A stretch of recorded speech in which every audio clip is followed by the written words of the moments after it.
British government has accused Israel of risking a breach of international law after it cut off electricity supplies to Gaza and has continued with that termination.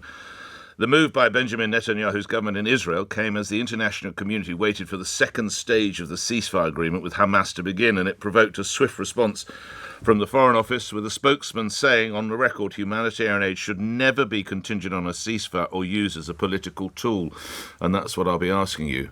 This could, and I know many of you will say, well, if they return the hostages, and sadly the remains of some of the hostages, it's over. Power back on. I get it. You are right, by the way. But these people, particularly these children, there's a very powerful report in one of your newspapers this morning, the Daily Mirror. It tells us that families are relying on candlelight. They're making fires with rubbish they find in the street. They're sleeping under tents, and in a very graphic picture in today's newspaper, fishermen whose boats have been destroyed. There's pictures, he seems, or two of them actually, seem to be floating effectively on the remains of giant freezer doors. They say that that's the only way now they can go out to water and catch the fish. Now these fishermen, these children, these families who are living by candlelight and making fires with rubbish from bombed out buildings, they don't know where the hostages are. And I have absolutely no sympathy whatsoever with Hamas, and they should return the hostages. And it's outrageous that when they do return them, they make it into an almost like some kind of fair or some kind of event. But these people? Let's turn first to Khan Ross, who's former head of Middle East policy for the UK mission to the United Nations and was head of the Arab-Israel desk at the Foreign Office. The position being taken by the British Foreign Office, is it strong enough in your book? Good morning. Good morning. Well, the Foreign Office is saying there's a risk of breaching international humanitarian law. It seems to me that cutting off electricity and aid supplies is already a breach of international humanitarian law, a war crime. In other words, the Geneva Conventions, the Rome Statute of the International Criminal Court are very clear about this. You're not supposed to cut off humanitarian aid, food or water. And what should the reaction now be from others, possibly even the United Nations, if this is, as you say, it's a crime of this level?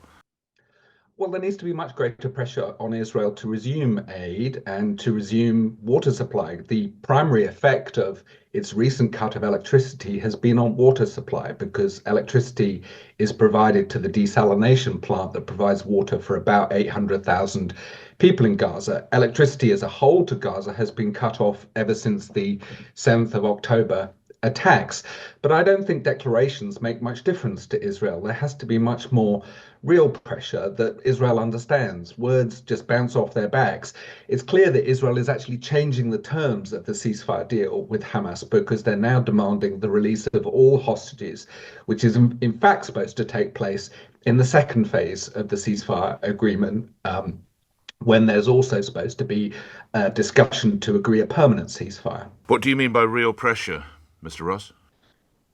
Well, I mean, for instance, to me, the signal that the UK government is sending by continuing to supply weapon supplies to Israel is that's what Israel understands in terms of messages, rather than vacuous words from the Foreign Office. We ought to long ago have been cutting off all weapon supplies to Israel when it became clear that Israel was conducting war crimes in Gaza.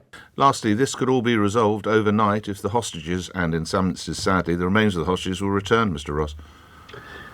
Well, that's to change the terms of the deal. I mean, we all want the hostages released as soon as possible, but we also need to minimize civilian suffering in Gaza. And in theory, under the deal which Israel and the US Israel agreed, and the US and Egypt and Qatar guaranteed, the remaining hostages are to be released in the second phase of the deal, which Israel is refusing to move to for reasons where, well, it seems to have changed the terms of what it agreed. Grateful for your input, Khan Ross. Thank you. You're former head of the Middle East policy for the UK mission to the United Nations, and you were head of the Arab-Israel desk at the Foreign Office. 11 after 7. Listening to that is Ruth Wasserman-Land, who's a former Israeli member of parliament. What level of support do you have for the decision to cut off the power? Good morning. Good morning, sir, and to the listeners. And the level of hypocrisy by Mr. Ross and the UN is absolutely mind-boggling, if you allow me. Talking about the war crimes of Israel, when over 250 hostages were taken out of their bed, some of whom had undergone rape and murder of their family members right in front of their eyes. And Mr. Ross has absolutely no sympathy for those people, and a lot of pressure which needs to be given or put on the Hamas and or the mediators, including Qatar, not to mention the war crimes and crimes against humanity that those countries are performing, not to mention the fact that they've been supporting the designated terrorist organization Hamas for years. It is absolutely mind-boggling how hypocritical Mr. Ross is. But let me answer the specific question with pleasure. Okay. 11 out of the 12 electricity lines that are given by Israel to the Gaza Strip, and that is only a small percentage of the entire electricity that is given to the population of Gaza. Okay, they have generators, they have other forms of electricity given I to have to the interrupt. Gaza Strip. The British Sure. government says that not you personally, by the way, but Israel risks breaching international law. I would hope the British Yes. government has adequate information and data on this. So the reason why, in my humble opinion, the British government is saying is in danger of breaching and not breaching is because they know that it is not a breaching. Every word is very specifically calculated. And the reason thereof is not because we don't care for the livelihood and the well-being of those children you mentioned, but because there is a certain percentage that Israel is in charge of in terms of the electricity supply. So out of the 12 lines that are in total, that specific percentage, 11 have been But out already since October but did 7th because of the war. but did your And energy minister refer to that in the statement on the weekend? so the energy minister has made a political statement that is not a very useful or conducive one. I So don't support that, and everyone else is wrong, then, it would appear. I'm not, The British no, but government is sir, wrong, my contributor is wrong, the energy minister is wrong, they're no, all no, no, wrong, no, and you're no. right. He's not wrong.